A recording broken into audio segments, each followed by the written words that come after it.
Good morning, and a very warm welcome to all of you.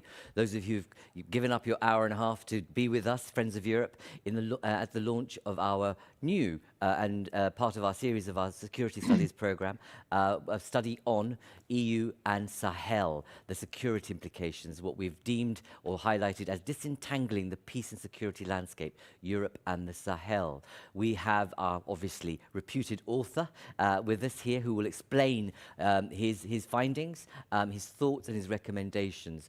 And we have a range of speakers that come from very different vantage points that relate to the security, peace and defence landscape in relation to the EU and Sahel. Before I go any further, what I want to do is just basically explain the rules of engagement for those of you who are not so familiar. Firstly, on Zoom, a warm welcome to the audience on Zoom. I would ask you to make sure your screen is on, that your name is on your screen also, and that you remain muted. When you need to or would like to, or if I bring you in, please make sure you unmute yourself, and you'll find that very clearly on your screen.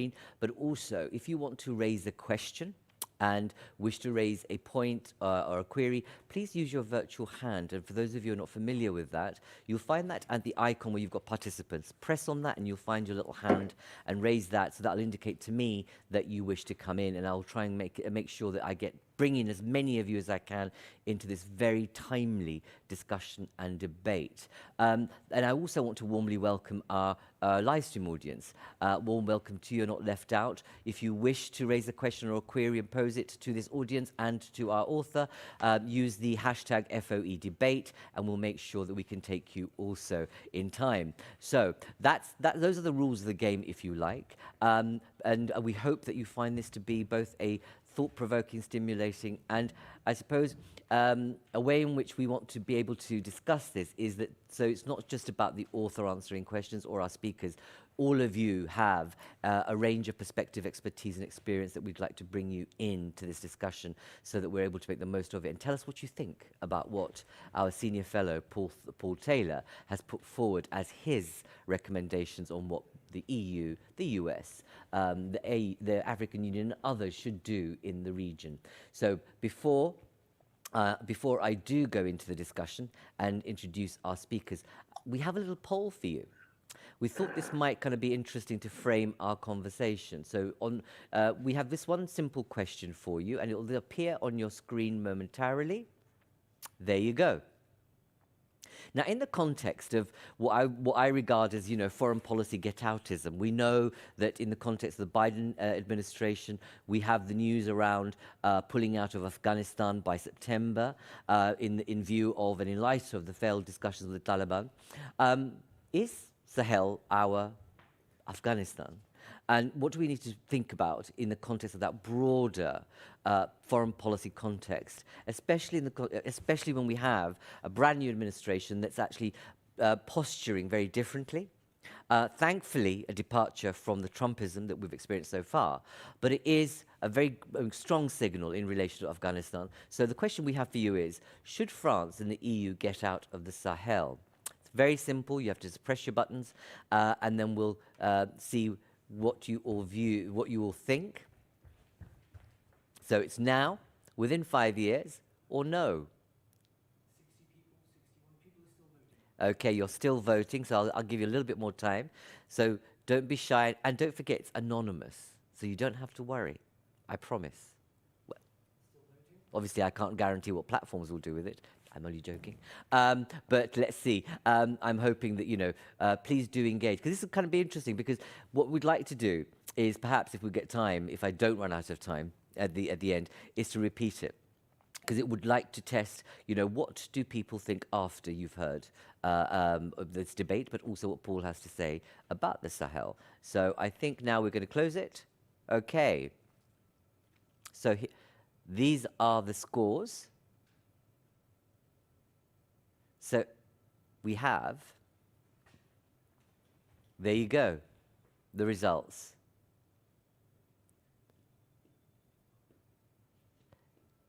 As you can see now, 8% of you think that should be the case.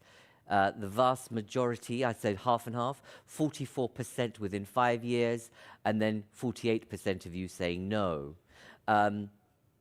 Is that a bit of sitting on the fence? I don't know. What's the dilemma there? But let's see. But that's interesting that, you know, a very small percentage is clearly saying, you know, no to now, you know, basically. But there's that thing about the within 5 years, but no, but you're not being clear about how long that should be. How long is a piece of string in foreign policy terms? But let's see. Anyway, thank you all for participating. That's interesting.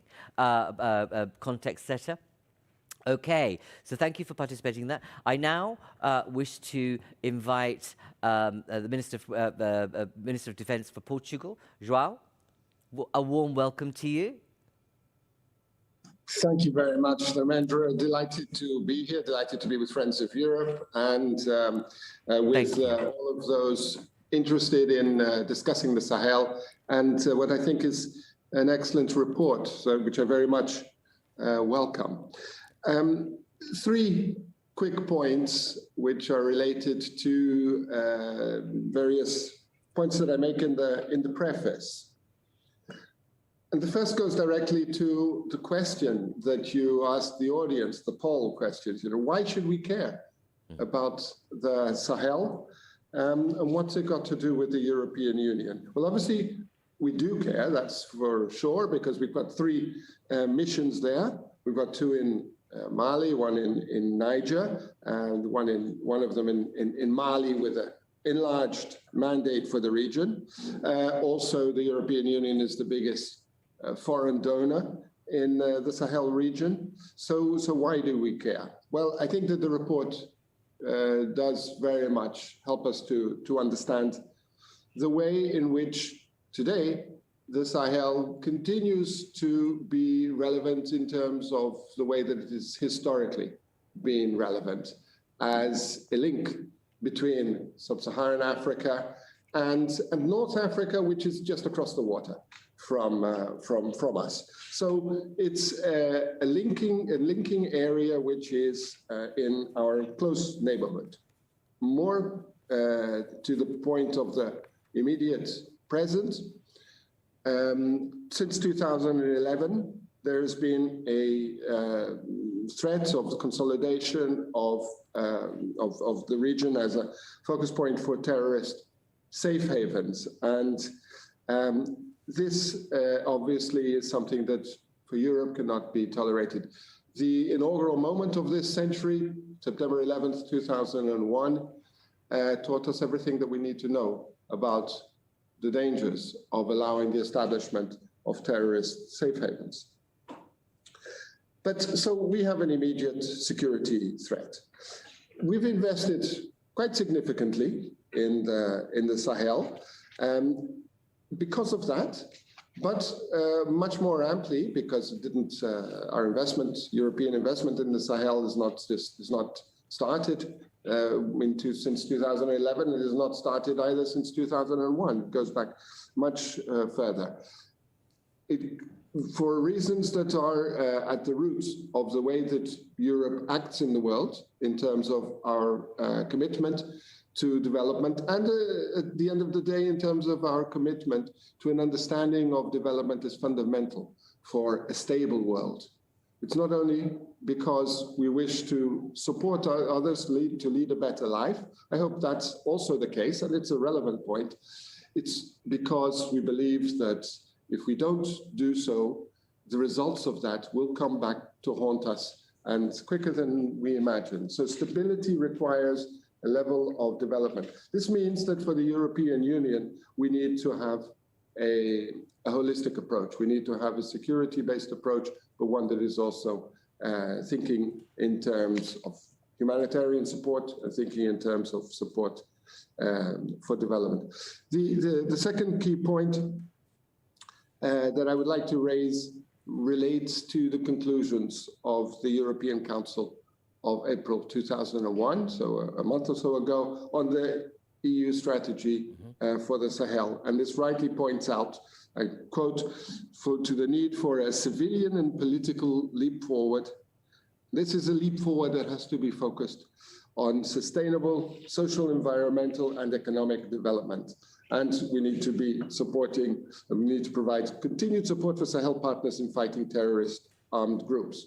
So we need to in doing so, we need to ensure that the local population sees these insurgent terrorist groups as what they are, which is the main obstacle that they have for development for their own lives. And we've got work to be done there. It's not clear that the whole of the population of the Sahel has this understanding of the reality of these groups. So the report very rightly points out the importance of us being much more effective in using the full range of possibilities, the full toolkit, as the expression goes, that the European Union has to offer. And the European Union clearly does have a very impressive full toolkit. The question is, how can we ensure that we use the various instruments in ways that are synergetic towards each other, in ways that create the positive dynamic? And this is a little more complicated to do than to say. I mean, in terms of saying it, I think we're all more or less on the same page in this respect. But, well, not 8% of us who believe that the EU should be leaving right now. It is actually a little bit more complicated and requires us to be more honest with our analysis of what's actually going on and available to adjust our policies.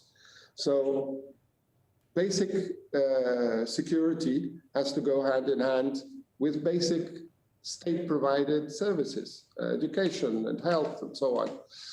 And I think it is important for us to recognize, even though it's sometimes painful and sometimes leads to painful conclusions, that very often we're not talking about re-establishing basic state institutions and services. We're talking about establishing basic services and institutions that have not been present except in name, in the memories of the local populations. A third key point is that, and again, the report is good in underlining this. We need to be much better, we as European Union need to be much better in engaging in consequential dialogue with our African partners at the various levels, national level, regional level, local level. It's not enough to establish a training mission in Mali, in parts of the region, if we are not properly engaged politically with the relevant African actors and practically at a local level. So in our Portuguese presidency of the European Union, that's one of the things that we're trying to do a little bit later this month on the 27th, 28th, at our informal defense ministers meeting. I've invited a number of relevant African responsible players from the different regional institutions, ECOWAS, and but also other parts of the African continent like IGAD, SADC, Central African Economic Community, or African Union itself, to join us in Lisbon, to meet with defense ministers who cannot simply underwrite military missions or civilian missions in the Sahel without having a proper dialogue with African leadership. And so we're going to be inaugurating this moment of political dialogue, which, to be relevant, obviously has to have continuity over the years. But we have to start somewhere, and we're starting at this point. So I would say that these various factors are indicators of how we in the European Union need to be adjusting our approach to be effective. And if you'll allow me a comment on the poll, I don't believe that we should be aiming at being there forever. But I think that the role that we have is one that requires us, if we want to have an exit strategy, which I think we should, requires us to be much more clear-minded about how we are actually affecting matters on the ground. Indeed. That's a challenge that we have ahead of us. So I'll stop João, there. João, thank you very much for that. And Paul does bring out some of the points you're making. And it's really good to hear that you are convening and leading by example in terms of convening these defence ministers and politicians and ministers from within North Africa and elsewhere to this dialogue. Because one of the things that occurs to us and me is that it's not just about the African side getting its act together.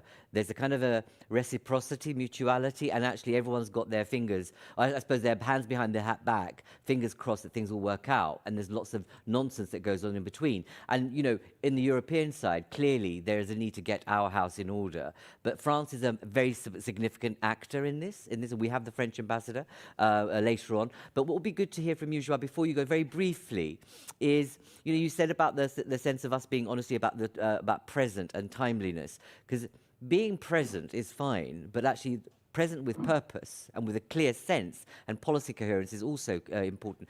From your perspective, in terms of the part of holding the presidency is being able to extend and develop further EU-wide policy agenda.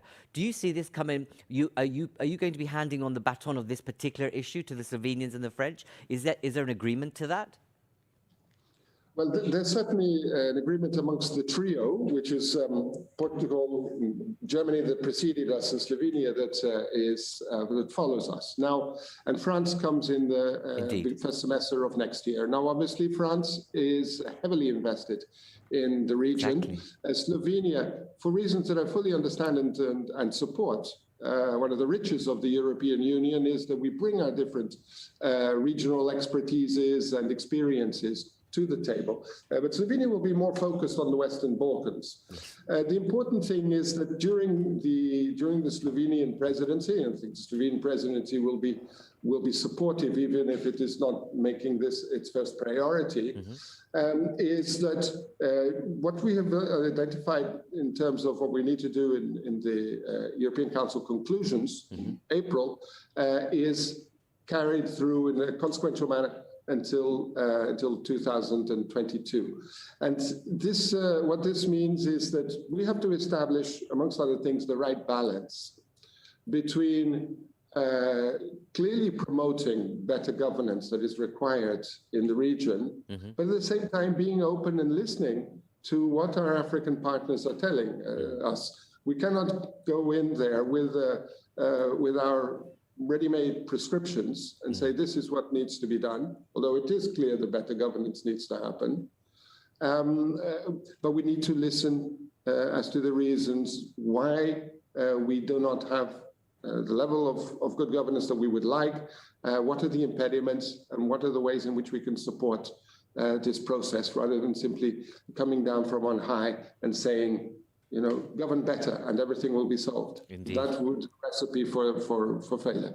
João, thank you. Thank you for responding to my potentially challenging question. But, you know, good luck with the initiative. And, you know, I think what we'll do is we'll check in with you, if we may, after your significant meeting to see how that went and what bodes for the future. But thank you for that. I'm now going to invite Paul Taylor, our senior fellow that's been with us on this journey of looking at security and defence issues for some time now. Paul has been, you know, looked at the UK and EU relations post-Brexit, pre-Brexit. He's done a report in Germany, France, elsewhere, and this is our first, you know, I suppose, first trip in and out of the EU and looking at the Sahel. Clearly, the context for the report was challenging, but Paul, thank you very much for putting together an excellent report. It is substantive, it's rich, and there's a lot there. And you've interviewed many people. For our audience who are just obviously now getting access to the report, set the scene for me, would you please? In terms of what's the kind of overarching kind of framework and scene setting that you'd like to share, and then we'll move on more to recommendations in due course. But give us a sense of the scene so far. Well, thank you very much, Dharmendra, and thank you very much to João Cravinho for those very well made opening remarks, which show that the EU is already moving in some of the directions that this report recommends. Good morning, everybody. Obviously, you know, I started this project with a big handicap, which is that I was unable to travel to the Sahel or even to European capitals while I was researching it, which is a big frustration, as you can imagine, for a former shoe leather reporter used to seeing the countries he's writing about and listening to people and their stories, as well as talking to policymakers. So the miracle of Zoom, of course, partly compensates. You know, with Zoom, you can be in Niamey, Ouagadougou, Bamako in the morning, in Brussels, Paris, or Stockholm in the afternoon, and in Washington, D.C. in the evening. People are sometimes actually more available than they might be if they were running around themselves. And many officials, diplomats, politicians, military officers, relief workers, and civil society representatives were really generous with their time. I'd like to mention particularly Maman Sidikou, the executive secretary of the G5 Sahel, who took time to give me an interview, and that's being published on our website alongside my report this morning.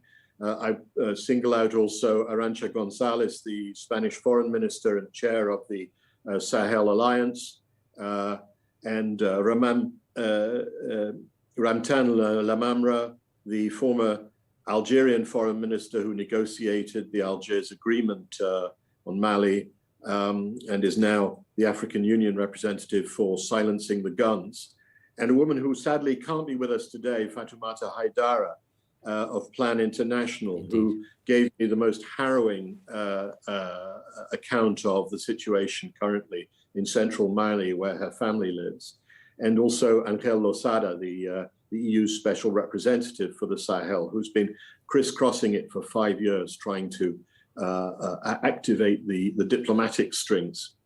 As always, I've tried to take a holistic approach to the subject, looking at it both through African and through European eyes.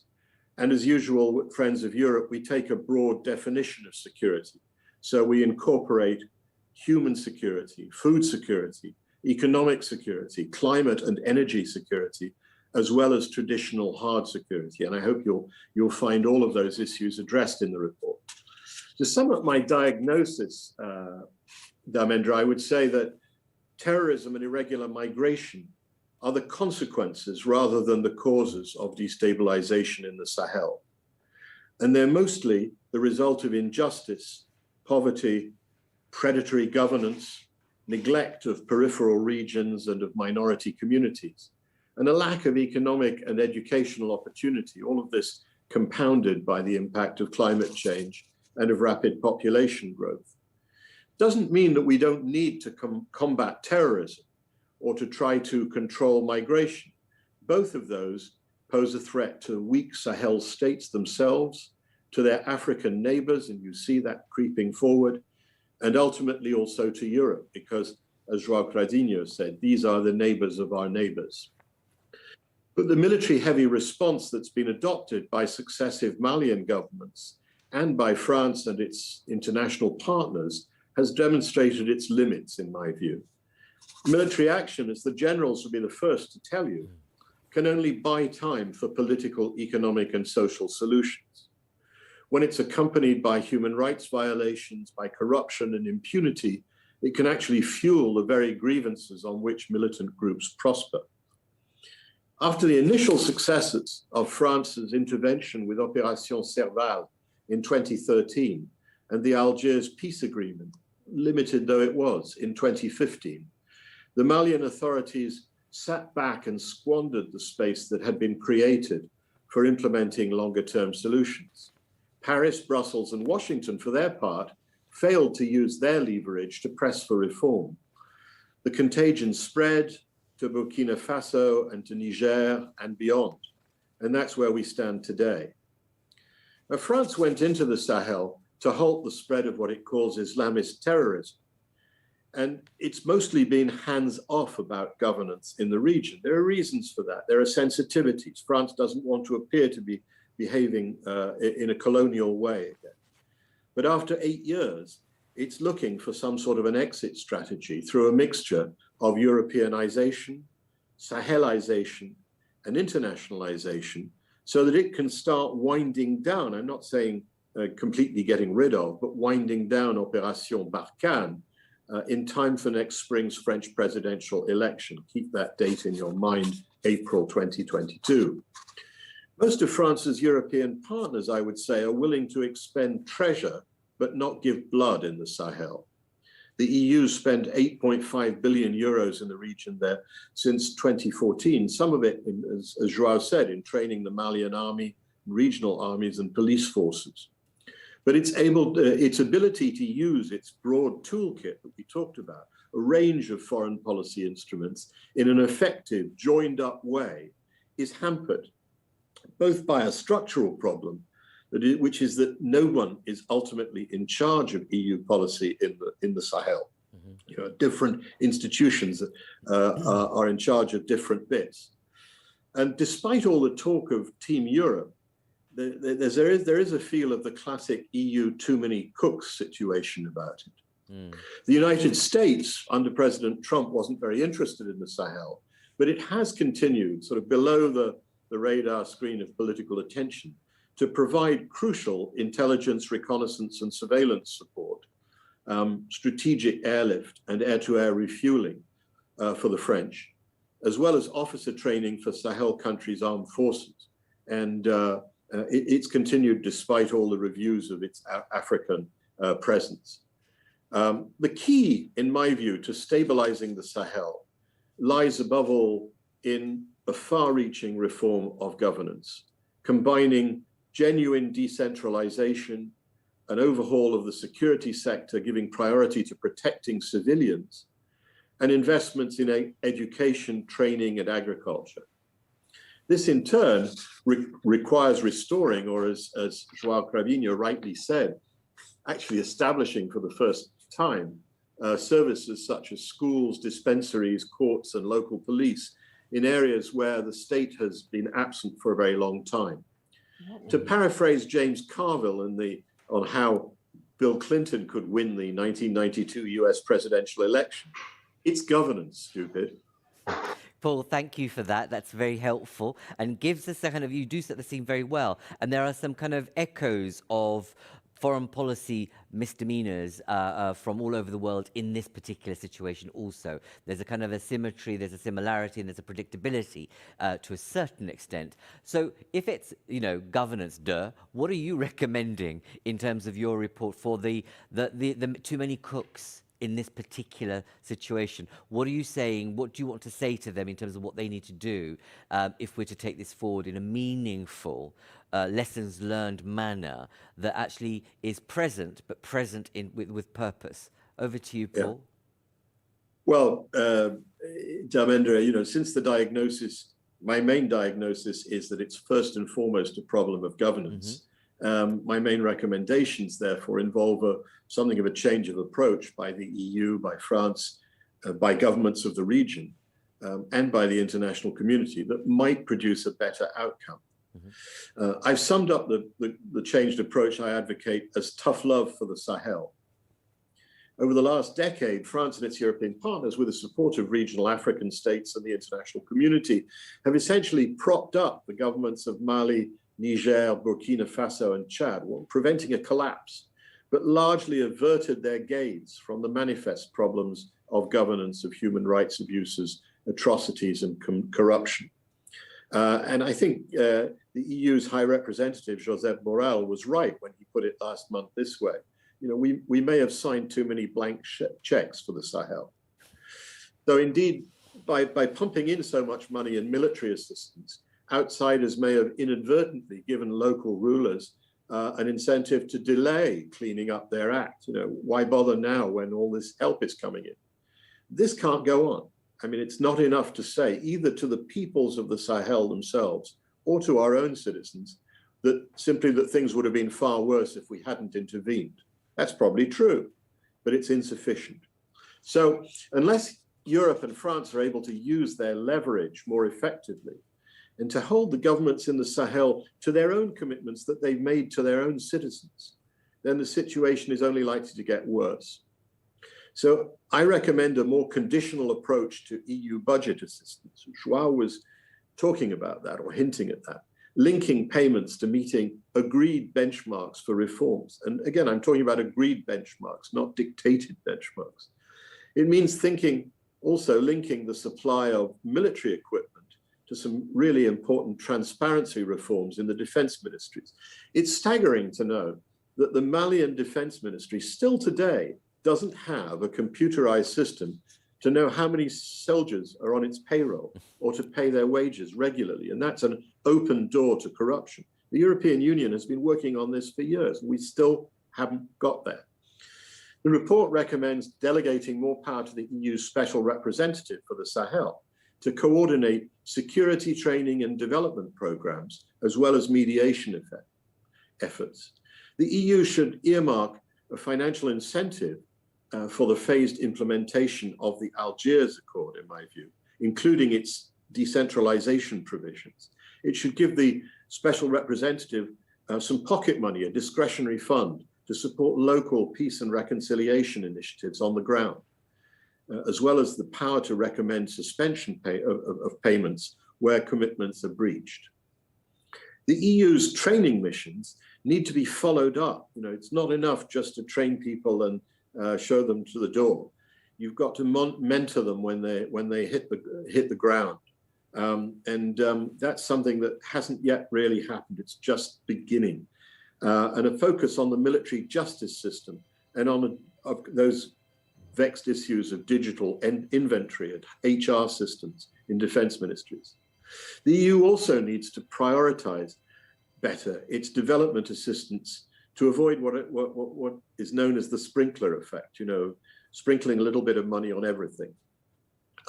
Simplify and speed up the approvals procedures for immediate impact projects.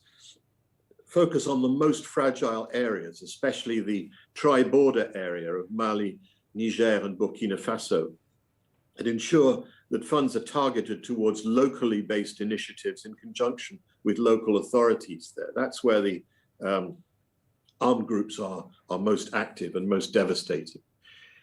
And to do that, it also, I think, should engage more proactively with civil society, as it does to some extent in Eastern Europe, to women's organizations and youth organizations across all of these issues. France, I think, and I'm now a French citizen, needs to plan for a phased reduction of its military presence. And so I'm not one of those recommending that the EU or France should pull out overnight. I think that would be more shock than therapy. In fact, it would be all shock and probably no therapy. But over 3 to 5 years, it should be possible to refocus the military effort primarily on providing intelligence, surveillance, and reconnaissance, on training, and on air support for the G5 Sahel Joint Force and for national armed forces. Crucially, I think France should let the Sahel governments decide for themselves whom to include in peace talks and what to negotiate about, and not try to set red lines for them. The Sahel governments need to fulfill the commitments that they made themselves in the N'Djamena Summit communique. It's all there, on returning public services to areas where they've been absent, on building community policing, on enforcing human rights compliance in the security forces, and on ending impunity. They need to outlaw and dissolve the self-defense militias that are a major source of abuses. And they should pursue their national and inter-community dialogue, including with armed groups willing to talk peace, and implement a genuine decentralization that gives diverse communities more power over their own lives. Mali has been episodically trying to do that since the 1990s, but we're not there yet. They should keep building this integrated multinational cross-border military force, the G5 Sahel Joint Force, and add joint police and gendarmerie units to patrol those most sensitive border areas where the armed groups and organized crime networks are most active. The United States and the international community need to support the Sahel government's efforts to promote an inclusive dialogue and not set red lines either. They should give the G5 Sahel Joint Force a time-bound renewable mandate under Chapter 7 of the UN Charter so that it gets dependable funding, with the objective of replacing the phased-out UN peacekeeping force, MINUSMA, within 5 years. If necessary, we could keep an African Union or an ECOWAS peacekeeping presence. But the important thing is for the forces of the region to be able to take over themselves and do so in a way that preserves human rights. You know, a test of this will be the day when local armed forces appear in one of the peripheral regions. They're regarded as welcome rather than being seen with anxiety as a threat. If we're to avoid the Sahel becoming Europe's Afghanistan, and that is the context that we're looking at, then the EU and its member states must finally use their leverage, hold the governments in the region to their own reform pledges. The EU is now talking the talk. It's time to walk the walk. Thank you. Paul, thank you. Very, very effective, and clearly, I said, whets the appetite to read your recommendations in full. And those of you, I do wholeheartedly. I mean, it's a weighty document, but you know, when you get to the recommendations, it all makes sense. If I can say that in the nicest way, Paul, because you know I love you dearly and I love the reports you produce. But the recommendations are really very well structured.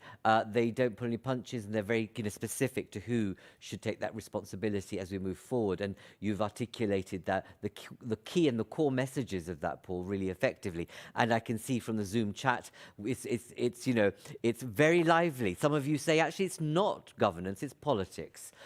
Some of you are saying, well, why don't we think out of the box? Ziad Bahoumi is saying, you know, why can't we have a collaborative approach to being funders amongst governments, which was you deem as a out of the box thought. We've got, references from Camilla to one of our fellows, putting in lessons from decentralized climate resilience can be built from the Sahel and others. So a lot of you are engaging, which is really good to see. What I'd like to do is spend literally, if I can, 10 minutes maximum on getting your initial reactions to what you've heard. I don't want this to be necessarily a Q&A. We've got lots of time for that to come to. But what's your reaction to what you've heard so far, both from the Portuguese Minister João, but also from what Paul is saying in terms of his recommendations? So I encourage you to raise your hands and do it. And I've spotted some of you. I can see Anna. I can see you there. Anna Terrón. I will bring you in. I'm putting you on warning because it'll be good to get your perspective, if I may. Also, one of our trustees. But Ziad, can I bring you in very briefly? I would ask all of you to be as brief as you can be.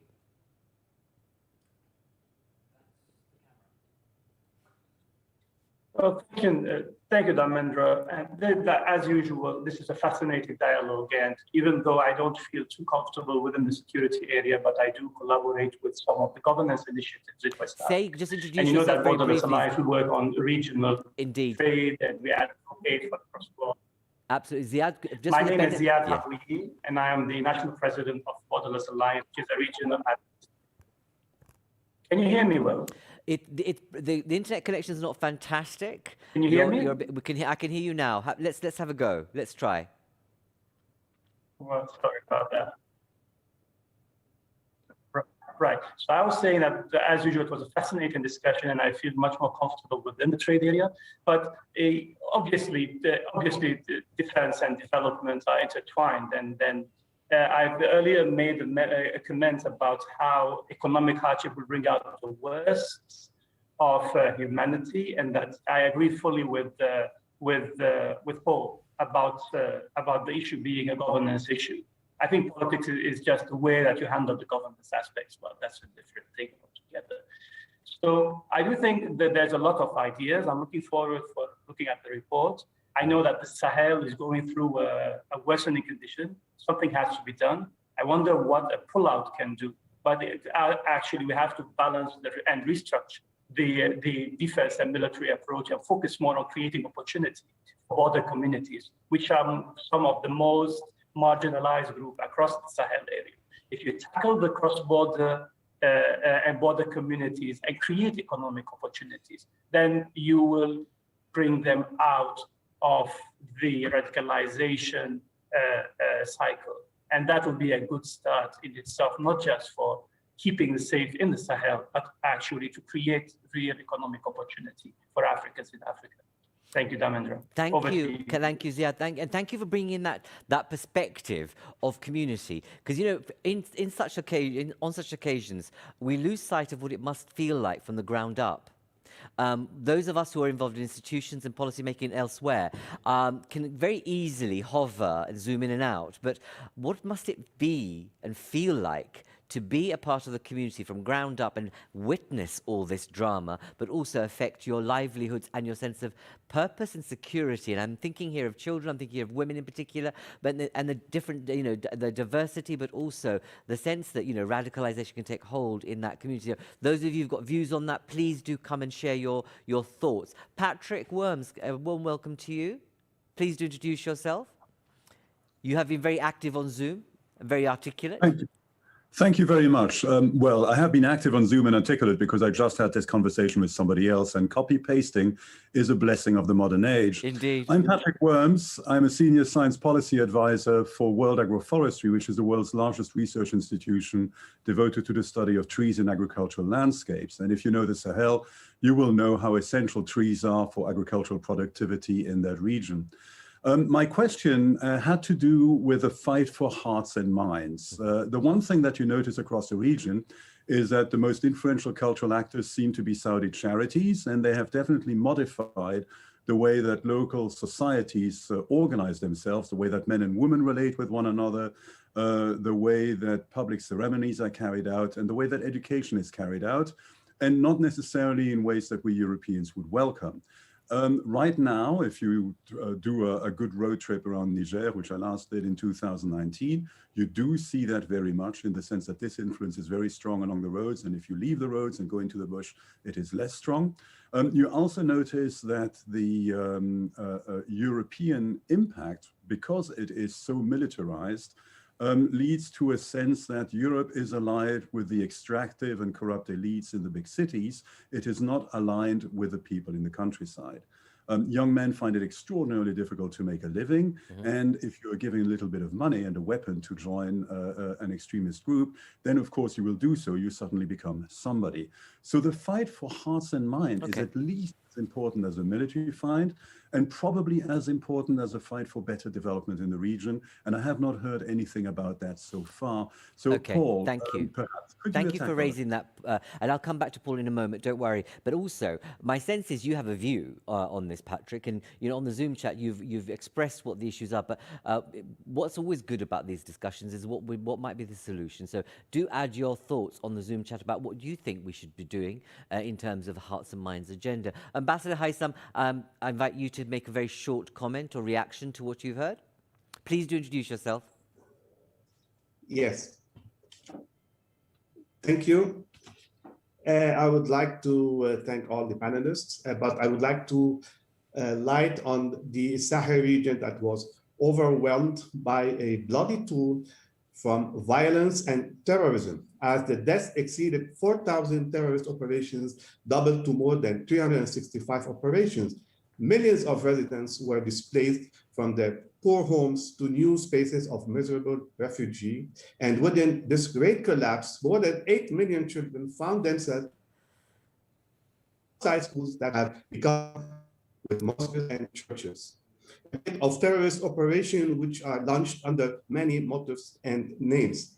What I would like to say that after hearing all these interactions from our great panelists, if after years we are still having the same problem, what is the use of being in Mali or in other countries, especially if we go into the Libyan experience also, where the EU committed a lot of massacres and a lot of terrorist, I'm not going to say terrorist act, but a lot of military acts that led to all this miserable situation in the societies in Africa.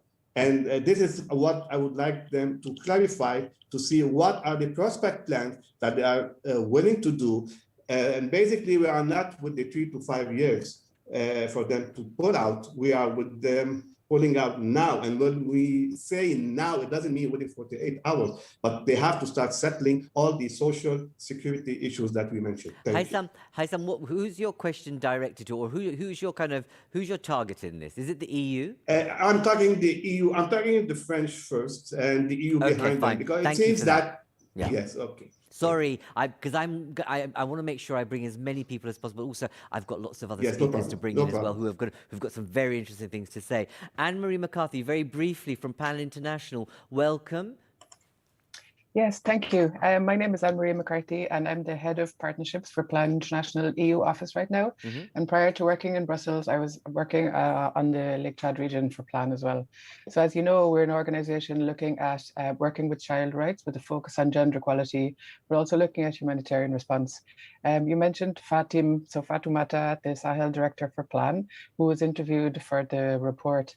And she was outlining how the Sahel can be an extremely dangerous place to be a girl or a young woman. And in fact, the risk of rape and kidnapping are really, really very enormous. And so parents who want to keep girls at home for their own safety, but they're also facing domestic and sexual violence, forced marriage, and the increase in genital mutilation. So the report in the recommendations, I think we just like to amplify the importance of addressing the root causes of conflict, especially the absence of public services and security, and the need as an organization which has a focus on girls. We'd also like to highlight that there was only one recommendation that mentioned girls, and peace processes, research on peace processes have said that they're more likely to last longer if they involve women within the process. So indeed, yeah, Anne-Marie, thank you very much. And a lot of what you say is known. We know this about conflict areas, not just in the North African context or Sahel region or elsewhere. But what would be good if you could share on Zoom, on the chat, what would you recommend then in terms of your experience? Because the deconstruction of the problem is absolutely the right one, but everyone is struggling to find out. If you say, let's deal with the causes and less militaristic, what does that mean in practice for people, especially when you take a community-focused approach? So it'd be good to share what's Plan's diagnosis and your recommendations. We really warmly welcome. I need to move very quickly because I'm running out of time. I ask my next two contributors to be very, very brief. Mathieu, comment or question, please. Mathieu? You're on mute. Yeah, thank you. My name is Mathieu Bere.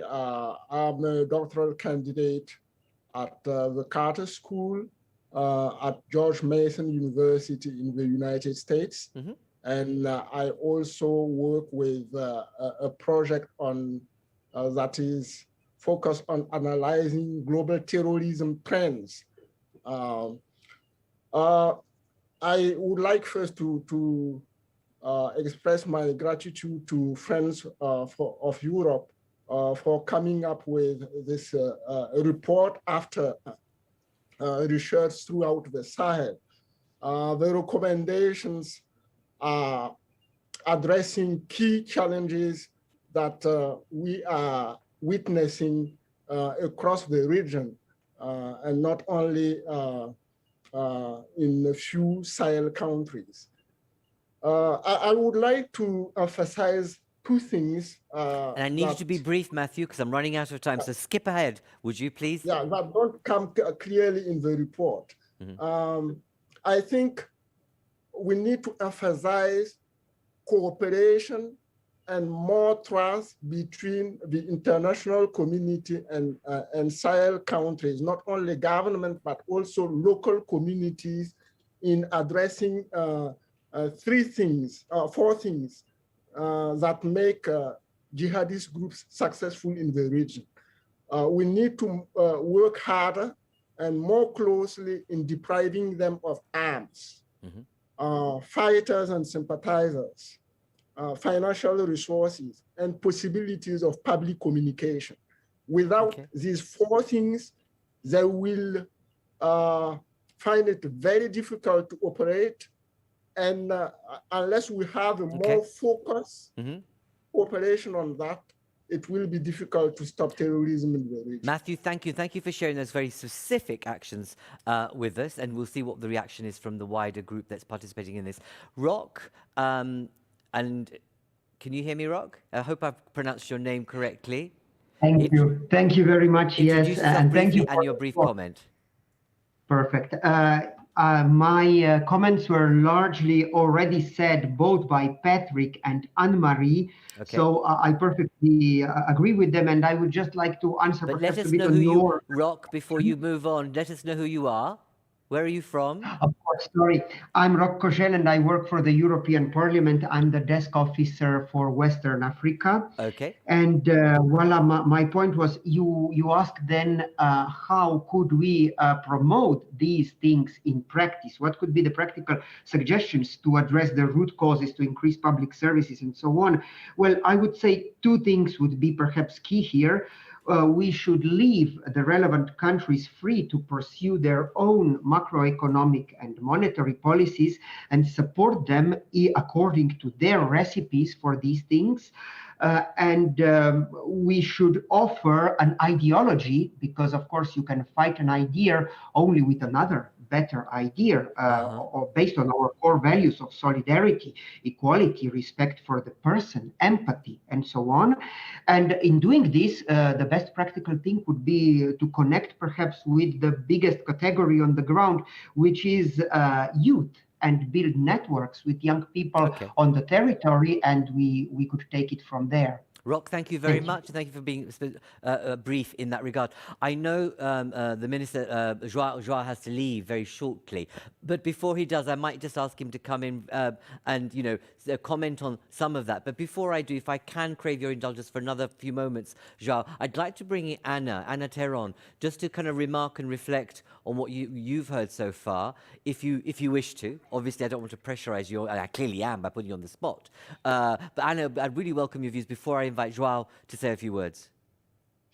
Thank you very much. Thank you. For once, I was trying to be here just listening, but thank you to bring me on. Well, the reason I'm here, and I very much thank the Friends of Europe and Paul for the work done. And Anna, it might be helpful just to introduce yourself a little, obviously for the benefit of our very large audience who may not know who you are and what you've done.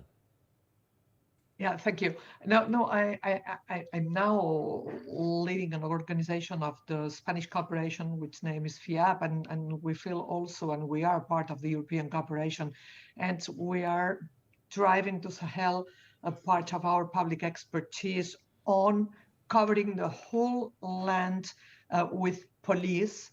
And this expertise was built on the basis of our own experience with the terrorist actions in Spain. I'm very happy of what are the results and the recommendations of the Paul Taylor's report, because yes, I do think that we need more governance. We are there working with the Interior Affairs Ministry and with the Gendarmerie of Spain, of France and Portugal.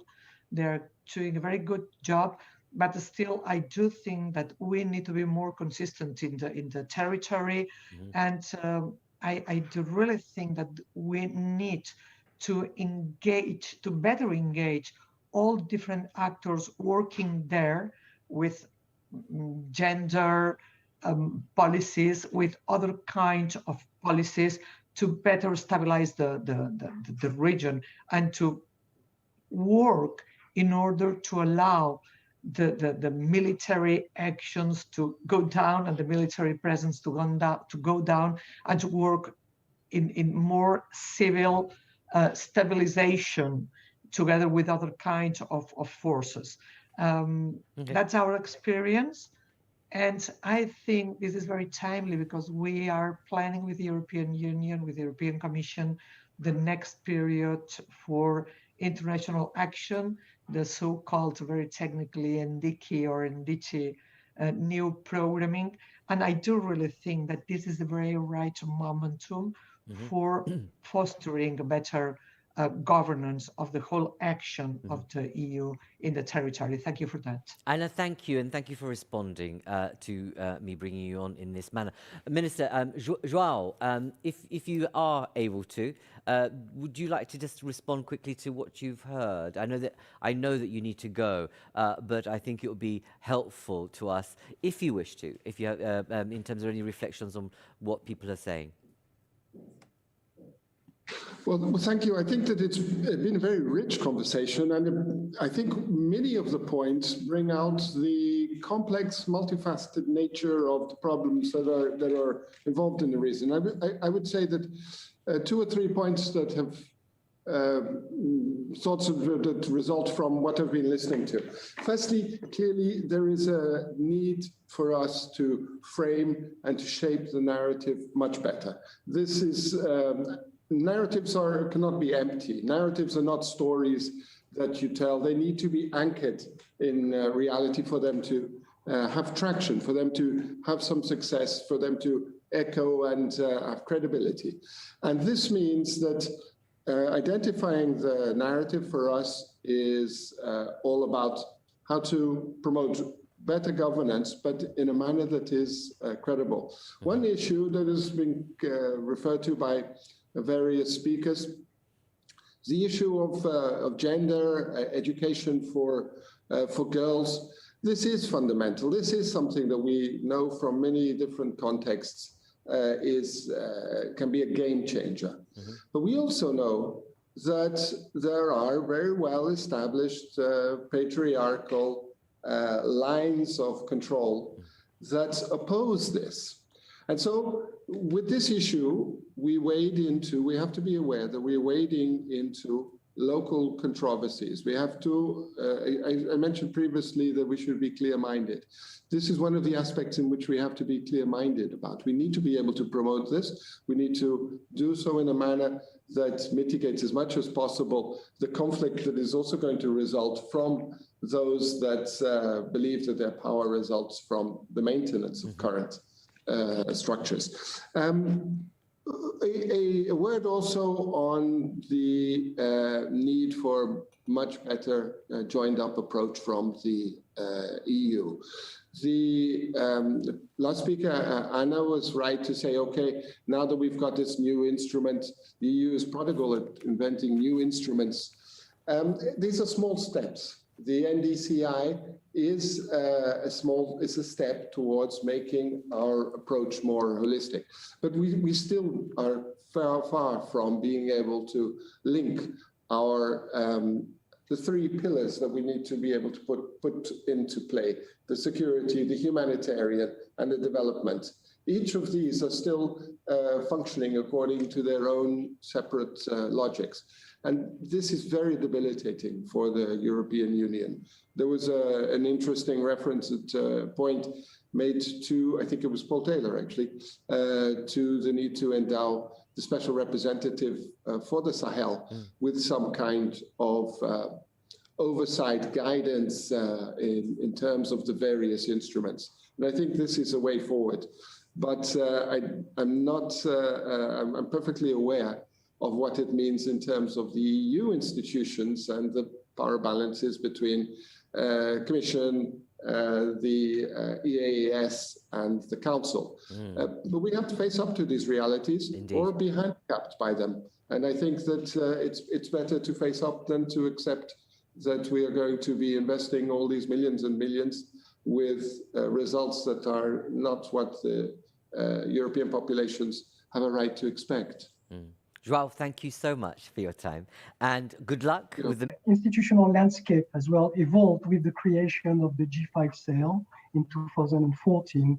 And of course, as it has been mentioned on several occasions, the security situation has evolved. I think this is the most important element that justifies the fact that we need to renew and refresh our I would say positioning on the Sahel.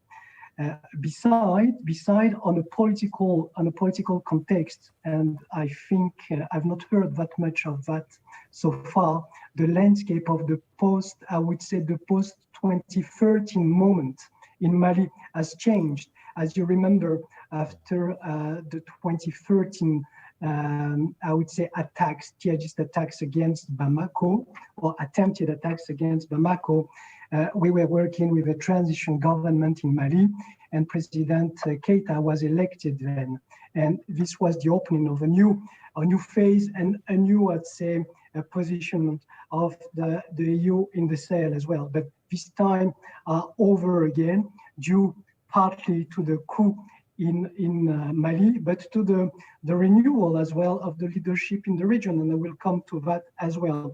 And which has been mentioned in terms of the root causes of the situation in Sahel, I would like to challenge some of the affirmation from Paul earlier on. Of course, migration to a large extent is the result of the situation and not the cause of the instability by all means in the region. But terrorism is not only a consequence of the situation, but it's one of the cause.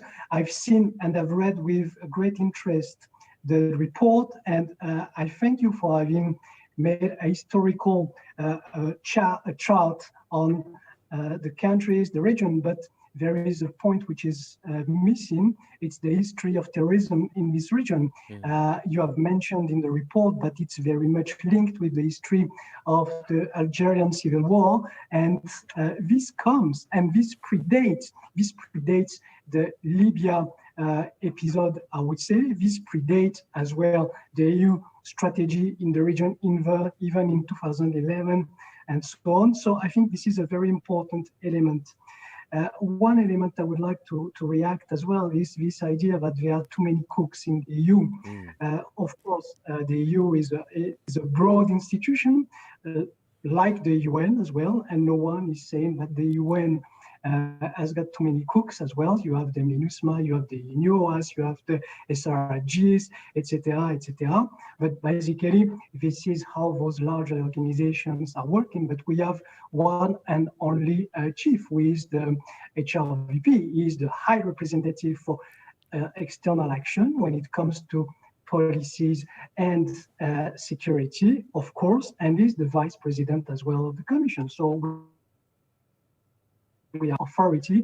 I see other colleagues from the Commission who are attending as well the meeting, and I think they would agree with me. In the end, he's the one who's calling the shot when it comes to the EU in terms of external action. And as you have mentioned, he has been in the region two weeks ago in order precisely to touch base with the leaders, to explain them as well where the strategy has landed, and of course, most importantly, to demonstrate and to express our support, our solidarity, and our willingness to pursue and implement based on the new strategy.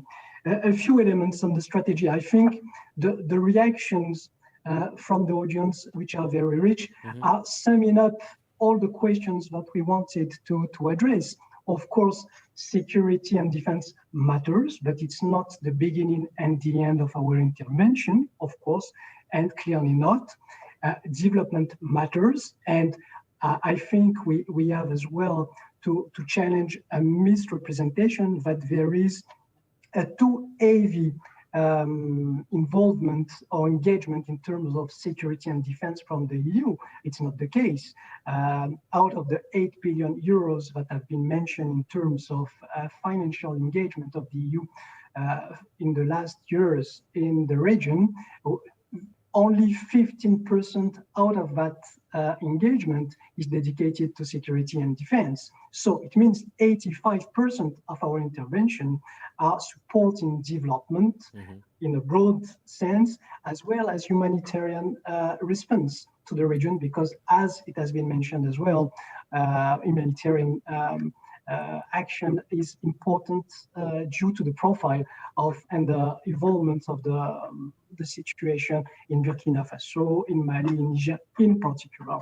So I wanted to share that as a preamble. Then I would like as well to react to some of the recommendations. I would like to thank Paul for the very rich report, the very interesting recommendation. Most of them are meeting our, I would say concerns. We have to have a fair balance between, as I said, the security and defense engagement, development, as I said, humanitarian, but in the end, and this is meeting, I think everyone's concerned, we have to have this. You have put it in a difficult, how you said, Paul, in a tough love relation.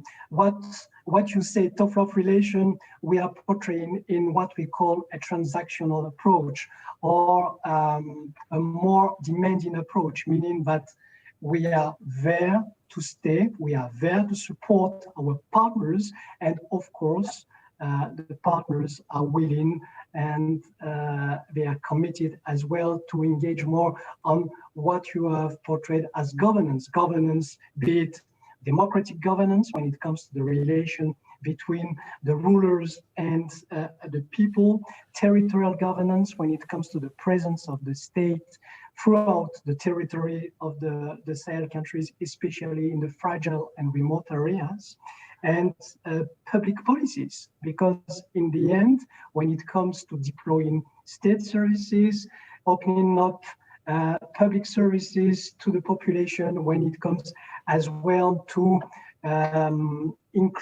more inclusive approach to socioeconomic governance, to political representation. This is part of public policies as well. Public policies as an illustration of an open governance as well. Okay. So these are the elements I wanted to briefly touch on, touched upon in my first, I would say, reaction. But of course, I would like as well to drive you through the other political elements as well, because on the recommendation, there are considerations on, I would say, the institutional setup when it comes to the Sahel coalition, the role of the European Union in it, the way the pillars are relating between themselves.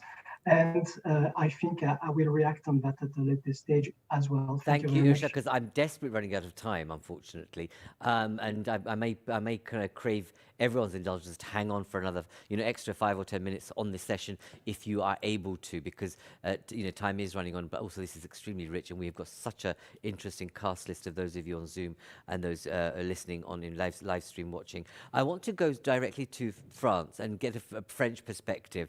Ambassador, thank you for being so patient with me. I should have been, much faster ahead, but I thought it was really important to get the dialogue in earlier on. Claire, it would be really good to hear from you in terms of, the report makes some very pointed remarks about France's role, and you've heard, and it's obvious that people are going to comment on the role France has taken hitherto. Given what the report says, what can we expect from France in terms of the agenda from now on in? Claire, over to you. Merci beaucoup. Merci beaucoup et merci pour l'invitation de la part de Friends of Europe. And I will continue in English. Just to say that I think that the discussion today was very interesting and very useful. And we think, and I will follow to the intervention by ES and Irchad Razaaly. First, to say that in our view, we know that Sahel is needing a comprehensive and integrated approach. And I heard many of participants saying too much on the military, less on the development and on the stabilization, and it's a pity. The reality is that we are trying since years to have this integrated approach together with the EU, of course, the other European member states, and the international community. And there is not only the military efforts, even if for France, it's an important part of our effort, and an important part of our contribution, because, for example, Operation Barkhane for France means around 5,000, 6,000 militaries on the ground in Sahel, helping every day the local forces and the others operation and missions dealing with the fight against terrorism. And we are doing this for these countries, for the stability of Africa, but also for the security of our citizens, I mean the European citizens. And we know that the stabilization of Sahel is also something for the EU's security as such. Second principle, which is very important, is that when you meet the military on the ground, they always say this thing, which is very important. For having stability and development, you need to have security. And for having a sustainable security, you need to have stabilization and development supporting your action. And it is what we are trying to do in the framework of the Coalition for the Sahel, in coordination with the EU, the member states participating to this coalition, the other states participating to the coalition, the international community, and the countries on the ground, in order to deal with the fight against terrorism, in order to deal with the problems of these states. And you know that there is problem of governance, there is the problem of presence of the state on the ground, practically, in their ability to give public services and services to their population and to protect their population. And we need to have a better regional cooperation. That's why we are working on different pillars. There is a one, which is the operational one, and we are trying to help the local forces to make progresses on the ground. How does it work particularly? It means that there is soldiers from Barkhane and from Takuba, which is the task force related to Barkhane, with a lot of participation of European countries, 8 till today. We are accompanying the local forces and the joint force of the G5 Sahel in order to allow them to fight against terrorism. By doing so, we are making many things. The first thing is we are weakening the enemy. I mean, the Islamic State, Al-Qaeda is the first thing, with the objective not to delete them as such, but to have what we call in French, mettre l'ennemi à hauteur d'homme. It means that you weaken the enemy in order to make the forces, the local forces, able to fight directly the threat and able to react and to gain trust in their ability to do so. By doing so, we are accompanying them on the ground, and we are learning and training them in cooperation with other things. I mean, EUTM, which is making a tremendous work on the ground, by putting more emphasis on the respect of human rights, fight against impunity, and things like this. And regarding the companies and soldiers which were accompanied by Barkhane, for example, there was a lot of progress, and you have no mark of exaction on that. Third thing, we are trying to rebuild progressively and together with the EU the ability and the construction of these armies. And Paul was right in the fact that, for example, when you see the Malian military forces, there is not a lot of things, and we need to put a real army on the ground and to build a real army. So from an operational point of view, we are making real progresses since years. And we know that the victory will take time, and it's normal because it's a threat, which is a particular threat on a part of the continent which is very wide, and it's very difficult to handle this kind of thing. Second thing, and I won't be too long, I think that now what we are trying to do better, and we had made tremendous progress together with the EU and member states, is to better connect the military results with our action on the ground regarding stabilization and development. I mean, once you have the things stabilized on the ground, you push the authorities of the country to go back with judges, prefect, schools, water, utilities, everything which is needed for the population. And this is what we call the civilian surge, and we are trying to do a lot and to put an emphasis on some specific priorities and regions which are priorities for us in order to put it working and to be sure that there will be a stable and permanent presence of the state in regions in which, as it was said during the previous debate, there was no services, in fact, during the past. It's not the re-establishment of the state. It's sometimes about the establishment of the state. And this takes time, and we know that it will take time also for the countries of the region. But as it was said by Irchad, I think that we are making a lot of progress also regarding the approach we have, which is the one of the transactional approach and the mutual accountability. I mean, EU and the member states, and in particular France, are supporting the Sahelian states, but the Sahelian states are taking also commitments towards us that they will do things like this, and this. And we have regular exchanges about the implementation of these mutual and reciprocal commitments. So from our side, from an operational point of view, but also regarding the other parts of our action for global approach in Sahel, we see a lot of progress regarding military stabilization, capacity building, development. We are confident in our ability to progress together.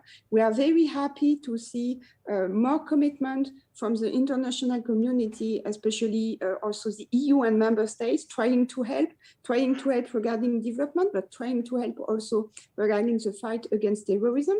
And there is plenty of member states participating to Barkhane or to Task Force Takuba, which is a tremendous thing. I mean, 600 soldiers from 8 countries accompanying local forces on the ground and fighting with them together against the enemy.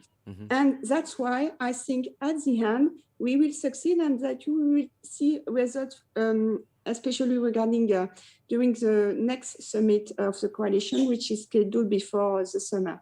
And I will stop there. Back to you. Claire, thank you. And I know I'm sorry I've rushed you, but you know that's very thoughtful commentary. And I think you've set out a number of issues there which people are going to react to from various vantage points. But it's good to have that sense of optimism. And you're saying and you're pointing to information that we may not be aware of fully, but good to know that you're having this.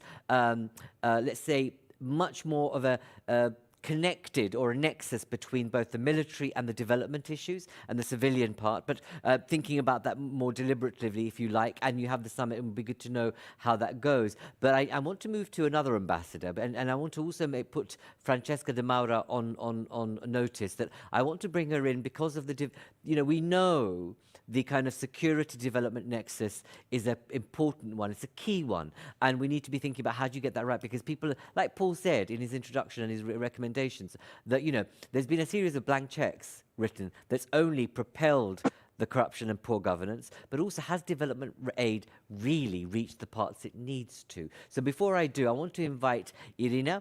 Thank you for being so patient with me and us, Irina.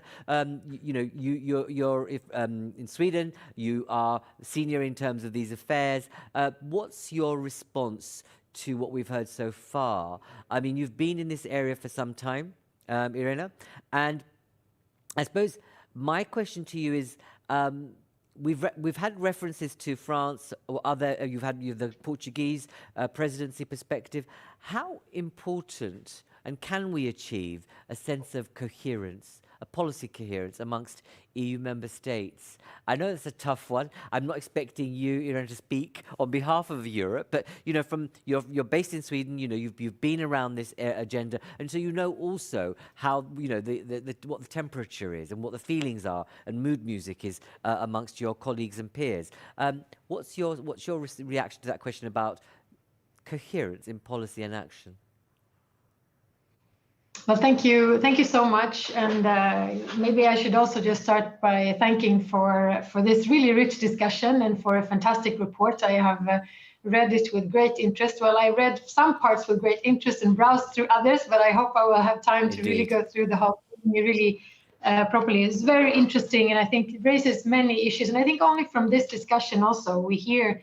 Also, as the Portuguese minister mentioned, this is, of course, extremely complex. And I think anyone who thinks that you have the answer to development or sustainable development issues, there is no easy answer. I think that is clear. And I think every one of you who are working with these issues would agree with me that whoever thinks there is an easy answer has probably not understood the issues.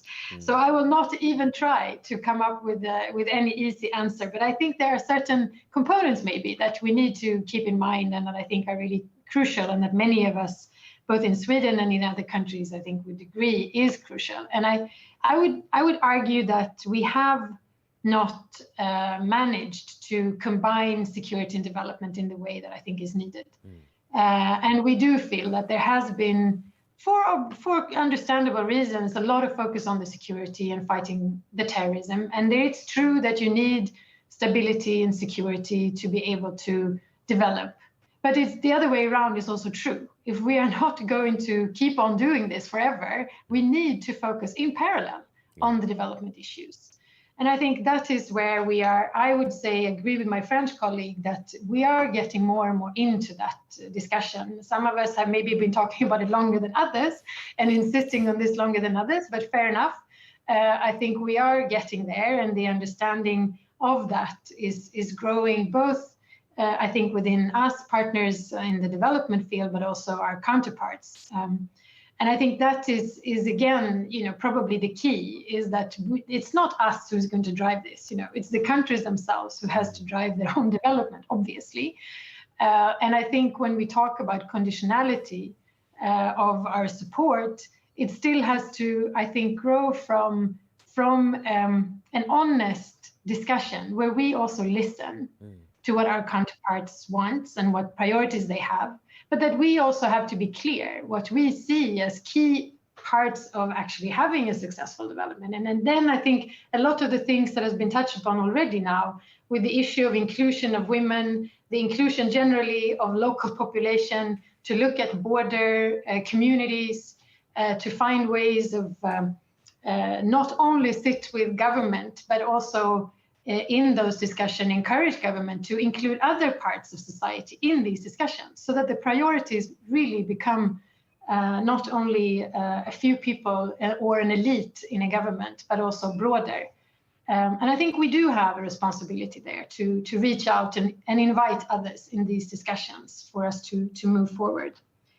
So now I haven't really answered your question. I'm sorry. The policy coherence, yes, we do have a lot of strategies. Yeah, exactly. Yes. If I can just focus it. No, Irina, you've been really kind and patient and generous to me for making you wait all this time. But our interest is we've heard so much about what needs to happen in our own backyard. And I could refer to Europe in terms of what needs to happen in the African Union and in the region. But João made references that he's going to pull together French, defense ministers and others from both sides of let's say the water, and to take this forward. What's given you roam in these territories of other foreign affairs ministries, development, etc. What's your sense of the possibility of coherence? And I know that's a tough question; it's a political question, but any light you can shed would be helpful.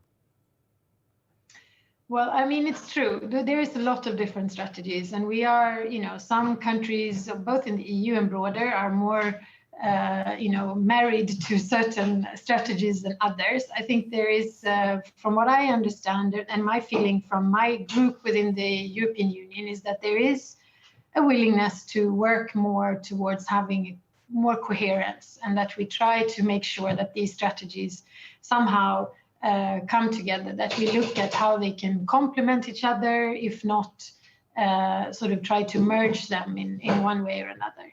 But we should also remember it's not only the EU who has different, several different contexts here or groupings or whatever. We also need to, of course, work strongly within and together with the United Nations and ECOWAS and G5 Sahel. Mm-hmm. So, whether we like it or not, we are probably going to have a lot of different strategies. And I think what we need to do is really work harder to look at how they can complement each other and how they can possibly reinforce each other better. And there, I think we still have a bit of a way to go.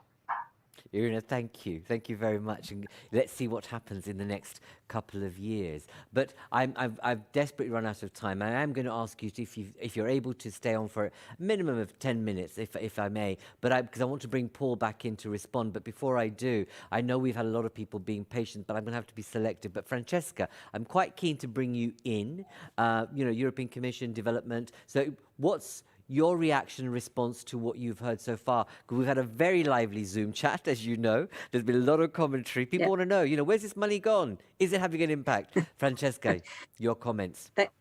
Thanks a lot. Thanks thanks for this very interesting debate. Do introduce yourself for the benefit of everyone. Thank you. Yes, from DG INPA. I hope you can hear me. Yes. Yes.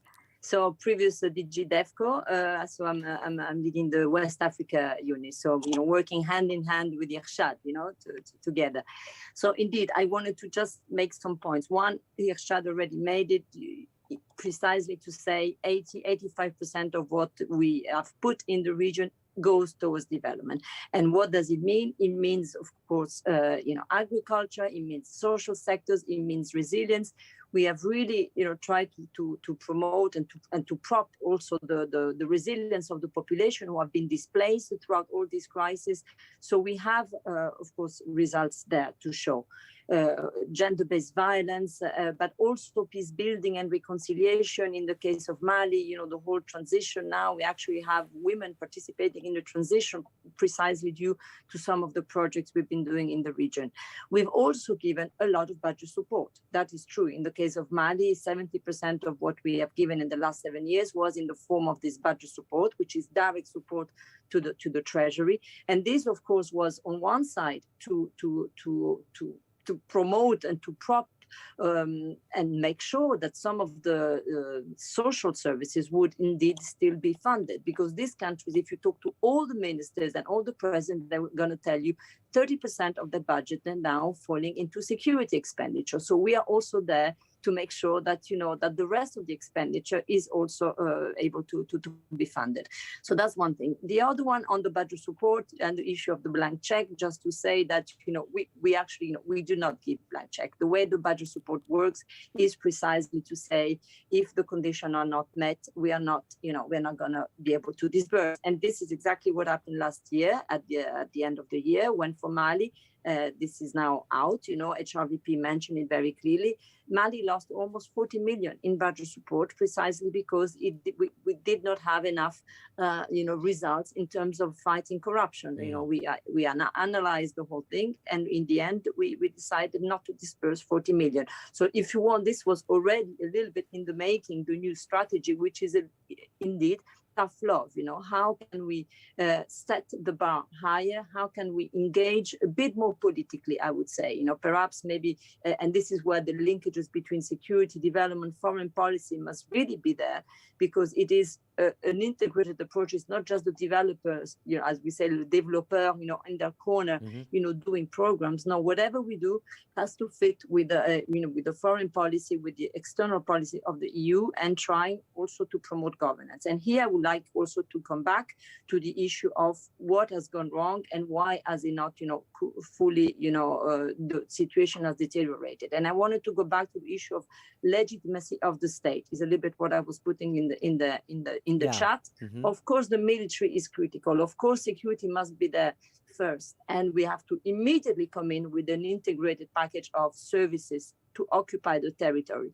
But if the security forces are not behaving properly, they are, not respecting human rights and abusing women and so on, this goes precisely against the military strategy that the military people want to address. You cannot bring in soldiers that are there going to be completely rejected. And I was accompanying the HRVP in the mission, and clearly you can see that there is a very clear strategy from the Islamist, terrorists, whatever you want to call them, to really create a parallel state that provides services, Islamic schools, Islamic health services, and so on, and Islamic justice, whatever, which is a little bit, it's completely parallel to what the state can provide, but which also provides security for the people. So and the problem is exactly this kind of penetration of a parallel state, and how to make sure that the legitimacy of the state is improved by making sure that the fight against impunity and against corruption, in particular of the military forces, but of everybody in the state, is fully taken on board. And that is what the new strategy brings in. And my last point is a little bit on the architecture, to say, who is the EU, how too many cooks. Yes, Francesca, yes, do kind of very specifically, because that's what I thought you weren't going to get there, but you have, which is about, that sense that you describe the potential and a very insidious and deeply negative potential of alternative state provision that's been highly constructed and very organized. That requires a very organized, structured, and someone in charge type of approach. How's that going to change? From our side. This is where I was call it going to that. get to precisely to the architecture. You know, we have this in our jargon, we have the different pillar. The pillar one is all about, you know, the fight, the counter-terrorism and the fight against the terrorists. The pillar two is the training of the defense forces. So pillar three is stabilization, and pillar four is everything we do on the development with the alliance.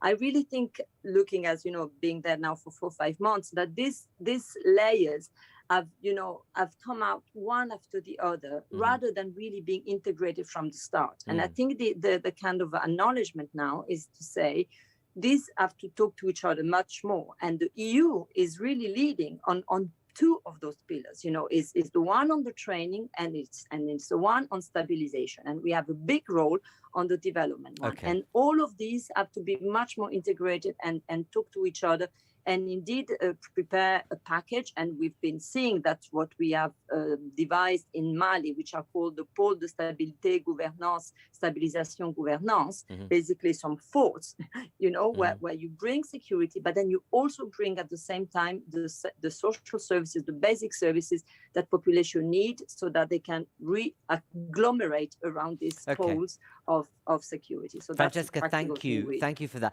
And I think you're right about the fact the need for you know, they must talk to each other. But I suppose the question is, who's going to knock heads together internally within the EU to make sure that the pillared approach is actually, speaking to each other, but also making sure there's a common strategy. Paul, I'm going to bring you in very shortly, but I've got 2 gentlemen who've been so patient, and I have to give them 60 seconds each, and I'm sorry for keeping you waiting. Reza, introduce yourself and very briefly what your comment or question is, and then Brooks, I'll bring you in, and I'll go back to Paul very briefly. Thank you, Reza. Thank you, Dharmendra.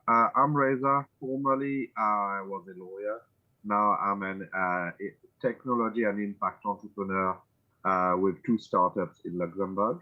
My questions to the speakers is very simple. Yeah, if you would divide the actual amount that the EU is spending in the Sahel by the number of the population in the Sahel, how much does that work up to? Yeah, the amount per head. Yeah, and with this amount or half that amount, what could we do if we gave the money directly to the population? Thank you. Reza, thank you. A highly political, provocative question. I'm not going to ask them to respond, but if anyone has a response and a view to that in terms of what's the per capita spend in the Sahel, and what would be the alternative, actually, if you were to make it more directly? Would it be more impactful? And I'm sure Paul has thoughts on that. Brooks, introduce yourself very briefly and what your question or comment is. Fine. Can you hear me? I can. Okay, good. Yes, my name is Brooks Tigner. I'm EU-NATO Affairs Correspondent for Jane's Defense Weekly here in Brussels. I have a question about the EU's future intentions regarding military aid in Africa. That's been discussed a lot during this conference. Yes, development aid and conference should certainly be the priorities. However, that said, it was announced last week after the defense ministers meeting that the EU plans to launch another new military training mission, this time in Mozambique, later this year. Moreover, a senior EU official told us that Mozambique could be the first candidate for material support from the new European peace facility regarding supplies or even defensive weaponry. Okay, yes, the situation is serious in Mozambique, but the Sahelian countries have suffered those problems of rebel attacks, etc., for far longer. So my question to our French and Swedish ambassadors and Mr. Razaaly, very simple. Shouldn't the EPF's top priority go first and foremost to the Sahel, including Somalia, before Mozambique or any other part of Africa? Thank you. Okay, thank you very much for that. Very political, very interesting question about the prioritization of this new European peace facility.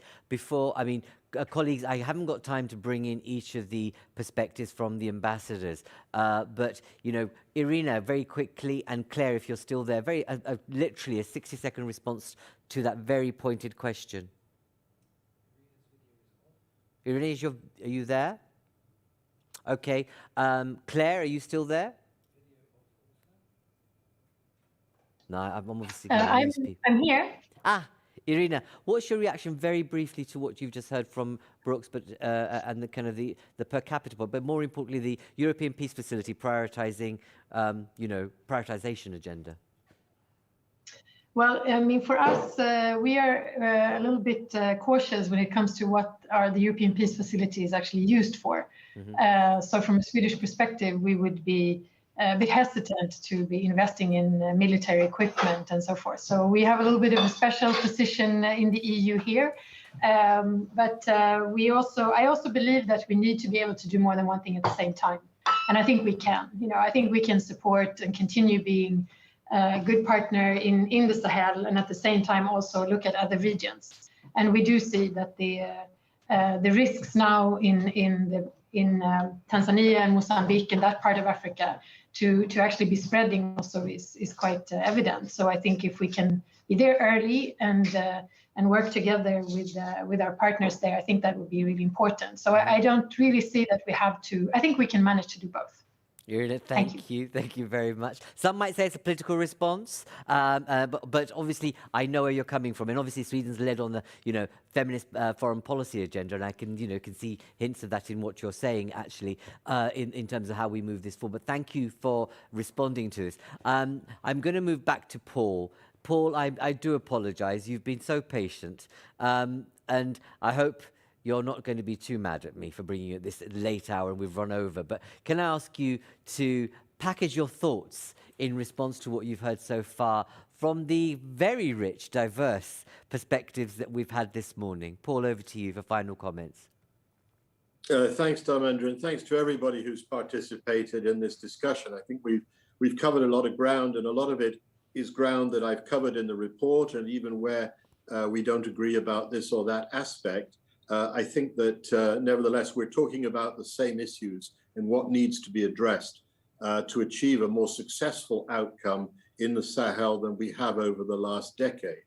I won't really go back into the history points. Suffice it to say, I accept the point that the Algerian Civil War and then that NATO's intervention in Libya were part of the backdrop, the causal factors that led to or fueled the start of the conflict in Mali. It wasn't the only factor. There are historic factors there as well, which I describe in the report.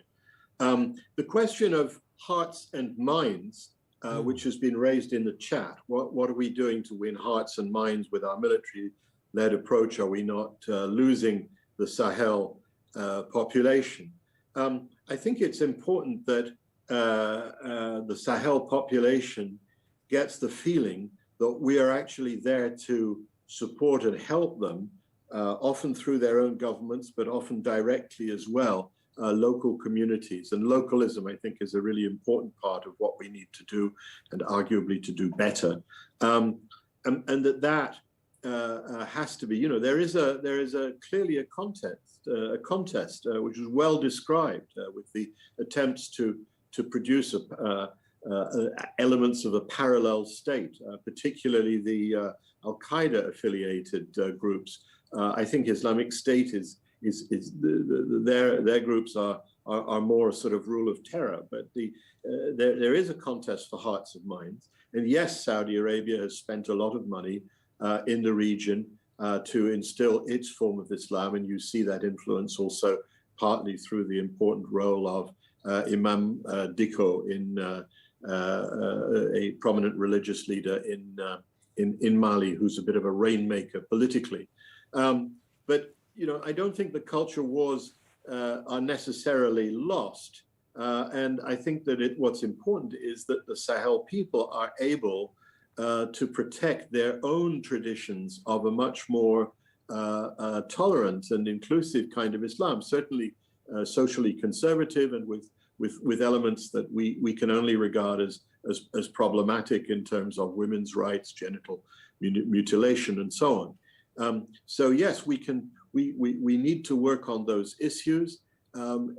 Somebody said that I'd only made one recommendation about girls, but to me, many of my recommendations for development involve crucially helping women and giving girls both educational opportunity, but also economic opportunity, and getting small amounts of money down to local level where they can really make a difference. So to come to the per capita question, you know, the answer is that the EU is roughly spending 11.8 euros per person per year in the Sahel.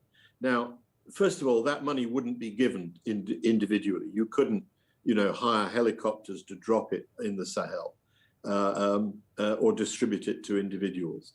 But also, it wouldn't work as helicopter money. Certainly what does work, what can work, is greater localism, is spending more of our money in local communities and in initiatives like microcredit.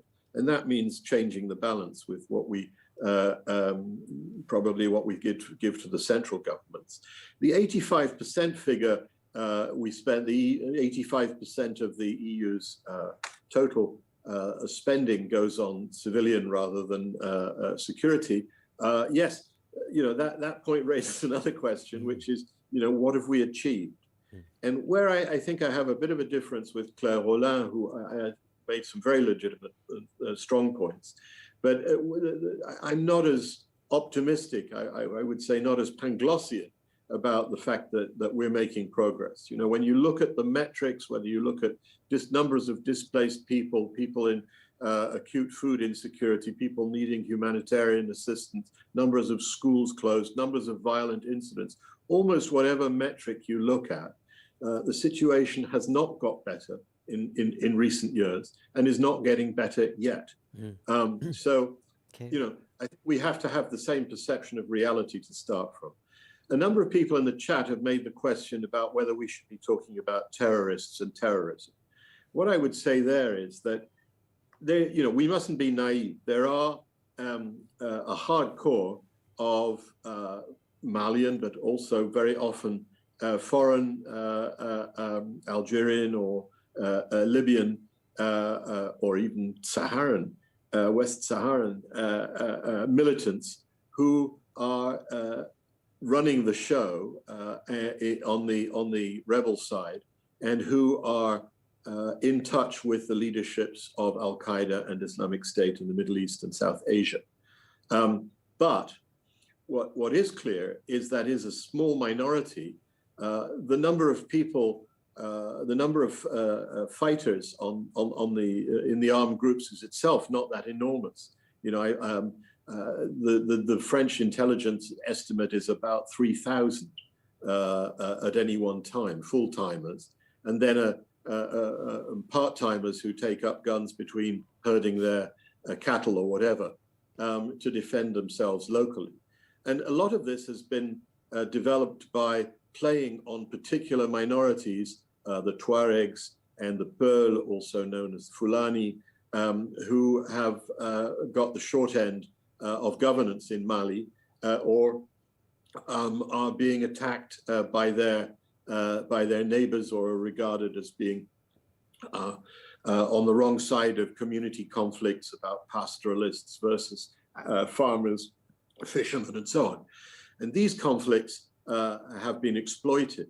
So I agree that it doesn't necessarily help to regard everybody in terms of armed terrorist groups or the good guys. There are lots of gradations, and Claire didn't make any mention of the self-help militias who particularly in Mali and Burkina Faso are a big part of the problem and one of the major causes of casualties, along with the security forces and along with the armed rebels. So I think that that's what I would say. There is terrorism.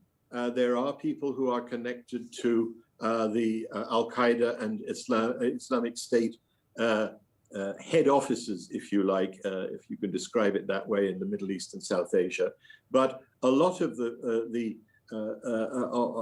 violence is generated by local reasons, and that's one of the reasons why I do believe that that local and national dialogues, such as the governments of Mali and Burkina Faso are trying to conduct, have the potential to detach a lot of these people from the hardcore Al-Qaeda and Islamic State, but and possibly give those people a reason to seek peace, which they don't do at the moment. Final point. We're going to take the poll again, maybe, if there's time. And I would say I don't advocate pulling out of the Sahel, and what I do advocate is a substantial change of approach and looking to phase out or phase down the military role, and to remain there in the development and state building capacity. But I agree with all those who've said the crucial thing is the Sahel countries themselves and their governments. And what we can best do is to support them when they keep their own promises to their own people, and also to charge a price when they don't. Thank you very much. Thank you, as ever, very effective, and the series of messages you delivered, the kind of the key threads of the commentary around tough love, etc., blank checks, and now about pay a price if you don't, have really resonated throughout this discussion and framed the conversation really well. I know that I really kept you for 2 hours. I'm really sorry, but it shows you the interest here, and we haven't lost many of you. So thank you for being patient. But I know that there's a panelist who's desperate to come in, and Irchad, I will ask you to be very, very brief, though, because these poor people have been very patient. And also, I would really be interested in running the poll again. So if my colleagues can get that ready, I'd like to be able to run the poll again and see if views have changed. Irchad, over to you. I just want to build on Paul's comment and remind that during the last summit between the EU and the G5 Sahel leaders have recognized their prime responsibility when it comes to address security as well as the need of their populations. So I think we are very much aligned with this. What we are doing is to give them the means, the tools, and the ability to address that. This is what we are doing, exactly as Paul has said, in order to set benchmarks, but still leave some room for alignment between ourselves and their priorities. Just a word to finish on your recommendations when it comes to CSDP operation. EUTM Mali, EUCAP Mali, EUCAP Niger are working to support the local capacity in order to address that in one hand. On the second hand, to address the questions that you have raised on the European Peace Facility, this is needed at least for us to pursue our support, financial support to the G5 Sahel Joint Force. We have been funding that till now with the African Peace Facility. The European Peace Facility is now overseeing the instrument, and we need to pursue that because they are working in order to stabilize the situation. And the conclusion will be, of course, everything goes hand in hand.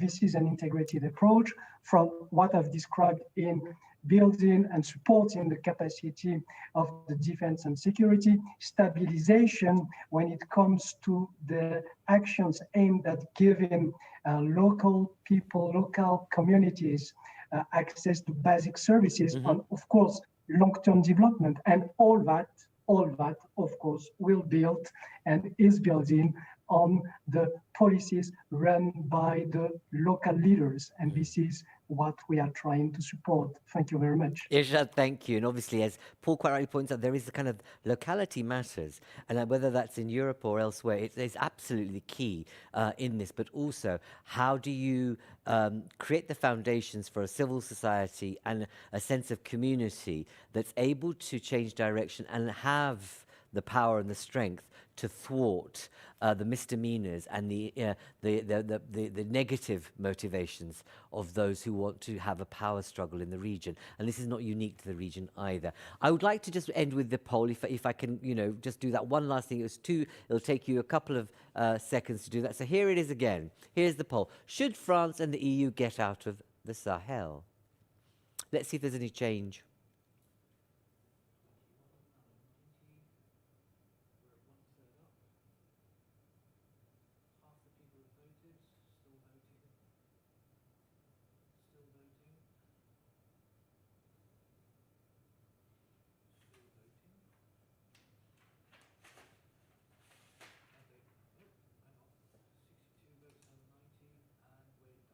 Okay, well, look at that. As you can see, we see some change downwards in terms of the now. It's gone down to 3%. And then obviously we can see there is, you know, a kind of an equality between within 5 years and no. Does that mean that we're getting off the fence? I don't know. But clearly, what we know is that in the options 2 and 3, you're going to have to be, you know, the powers that be and the partners that be and the interests that be need to do this with purpose and common good. And, you know, the points have been made very well.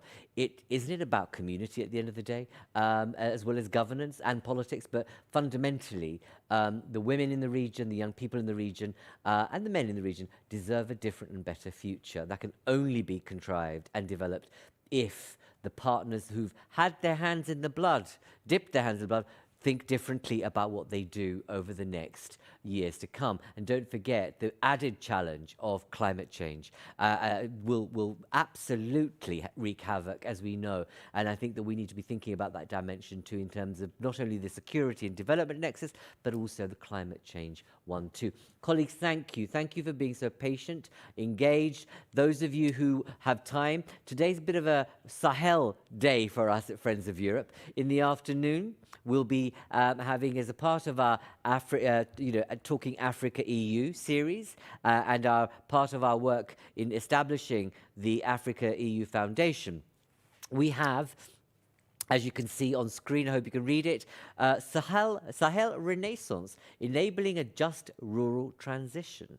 And again, part of the approach we're taking to this discussions on Africa-EU relations is really building on some of the comments you've made, but also making sure there's a different, better, more balanced, equal relationship, and there's reciprocity but mutuality, but also a sense of common good amongst both the regions.